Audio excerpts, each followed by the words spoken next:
Nie, to je nejaký z Rohoviec a odkiaľ. A ja som fiktívna osoba, to teraz sa nie je na mňa. Ja som fiktívna osoba, ktorá má vlastne fiktívneho BFF. Čo znamená BFF? Best friend forever. Best Facebook friend. A ten BFF je vlastne negatívny preto, lebo robí niečo nedobré. A ovplyvňuje aj teba? Nie, to nie je napísané, možno. Ty co? Fetuje. To je všetko, fetuje. A čo fetuje? Feťa koukám. To nepíšu. To je všetko, iba že tvoj kamarát fetuje, to mi napísané? No. Si Feťa koukám. Si Feťa koukám. Je to napísané, že tvoj najlepší kamarát fetuje? Tak rátam s tým. Môj kamarát. Kam? No, tak To vyber niekoho. Prečo sa s vám vybrať?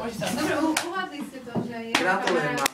jeho kamarát je závislý, takže mal by asi drogovo závislý, môžeme to nazvať. Ako by si sa stavial